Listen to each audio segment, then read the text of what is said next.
when I told my daughter, who's in media, that the library had asked me to do a talk about conserving the environment and the role of volunteers, she said, well, you know, you'd have to be interesting. So I thought, well, I would love to sing the praises of volunteers, and I thought about one of my favorite quotes by Wendell Berry. He said, there are moments when the heart is generous, and then it knows that for better or worse, our lives are woven together here, one with another, and with the place, and all the living things. Like many of you, we moved here because of the open space. And when we came, I thought, well, it's always been like this, and I didn't think there'd probably been any struggles or any conflict about keeping it this way, and I thought it'll always be this way. And soon after we arrived, people kept saying to us, well, you have to attend the meetings to oppose the huge housing development that's being proposed for here. So I realized that there were many things that I needed to learn. So what have I learned over these years about protection, restoration, and stewardship of land, about conserving the environment? Well, I've learned several things. Number one, I've learned that it takes not just a village, it takes a village, an area, and a region working together. I've learned that it isn't for couch potatoes. I've learned that it takes all kinds of people, committed people, and that there's a job for everyone. I've learned that there will be disappointments, but there will be wonderful surprises and victories and accomplishments. And I've learned that vision must be long-term. We have had wonderful, wonderful history here. The Potawatomi Indians were here for generations before we ever came, of course. They knew the tall grass prairie.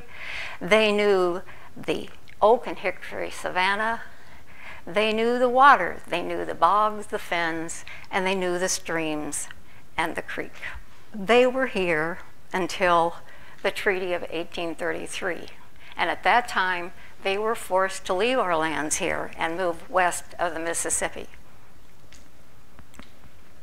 When the settlers in the east heard that this land was available, many of them started the arduous journey here to this land of rich prairie soils and good water supplies. And so we became an area of farms of many different sizes. And in fact, our farmers here sent their milk in the cans to Chicago every day on the train, every day, year round. Well, we have had a wonderful history here, and I want to give you a bit more about what happened right after we had the farms. In the 1800s, there were CEOs from Chicago and the North Shore who began buying up these individual farms for large estates for their families.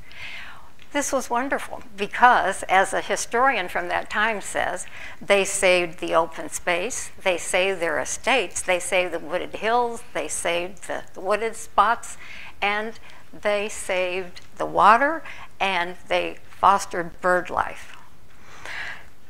So this was good, but fast forward to the 1960s, and this area was under a great deal of pressure.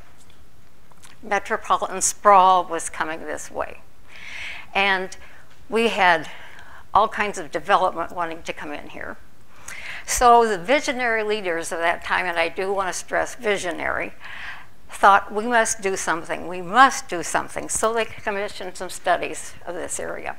And the main study, the Barton-Ashman study in 1968, suggested the formation of two organizations. One would be a council of governments. The other would be a citizen-led conservation organization to protect the countryside. And so in 1970, BACOG was organized, and in 1971, Citizens for Conservation was incorporated.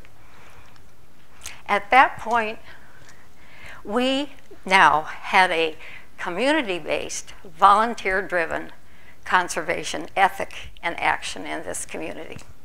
And over the years, international visitors have come here to visit our restorations at Grigsby Prairie, Flint Creek Savannah, and Spring Creek Prairie. People have also come here to find out how we have this conservation ethic within our community. In fact, as the director of a major conservation organization, 23 states came here recently to see how we do this in our community. And his big takeaway from that was community-based conservation is the wave of the future, which was interesting because that's the way we've been doing it since 1971. But that was encouraging. So here's an example of how we do this. This picture of a prescribed burn is interesting because in it there's an attorney, a corporate executive, a banker, a retired pro football player, and a teacher. Every one of these people are essential to the work of conservation in this community. We have to do negotiations for properties, we have to visit zoning board meetings, and we have to do fundraising. There's a lot of research and innovation that goes on in our community with our volunteers.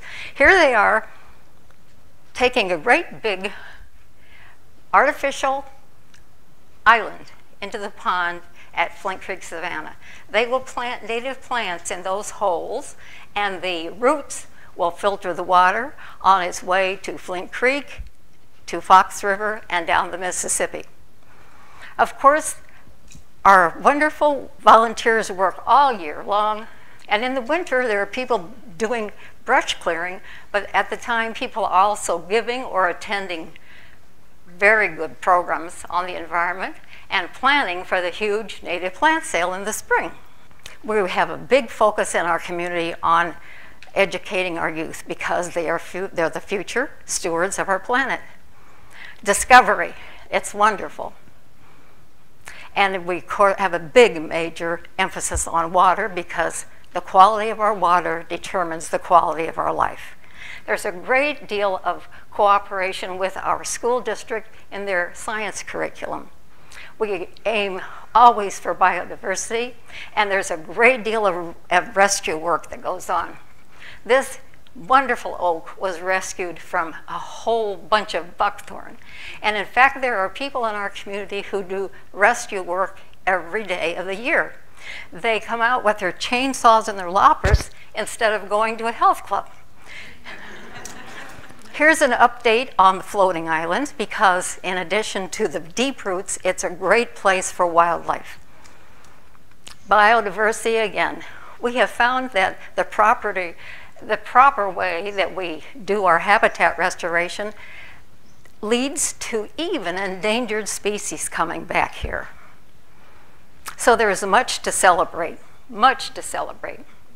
From single shooting stars to the wonderful vista of the restored Spring Creek Prairie. And we've learned that if you plant it, they will come. Thank you so much for those of you who are planting milkweed for our monarchs.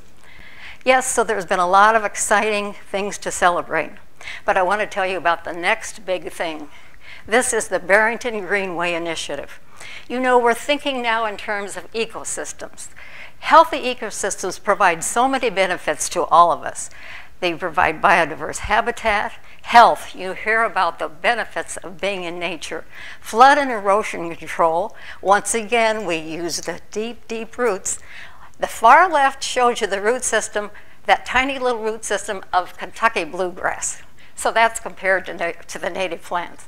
So this leads to water purity with these wonderful other benefits, the air purity and the pollination. And here's what's happening.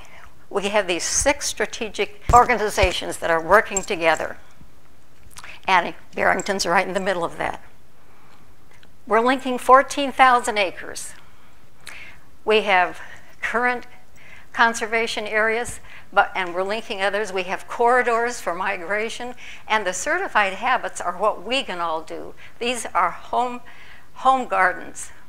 Many plans, villages, counties, and townships are working together over boundaries because nature crosses boundaries. Bunny Horn, who lived here for many, many years and was a wonderful conservationist, said, "We have to be careful what we do to the land. The fact is, we really don't own the land. We're only here as keepers of it. Our use of the land is but for a moment in time, yet the alterations we make may affect everything permanently."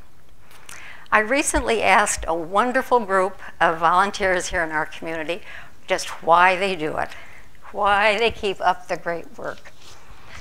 And they all had a different reason, which was quite interesting, but one person summed it up. She said, "I've been doing this for 20 years because it's the best thing I can do to save the world." And I want to end with the words of one of our veteran volunteers. When we ask why people volunteer, this is what one veteran said, Hank. He said, "We defy our aches and pains. We defy the aging process, and we're going to keep going as long as we can. So in a symbolic way, we create our own immortality." That, I think, is the ultimate thing that brings us back to the earth and feels a feeling of worthiness and doing something that, in a way, is eternal. Thank you.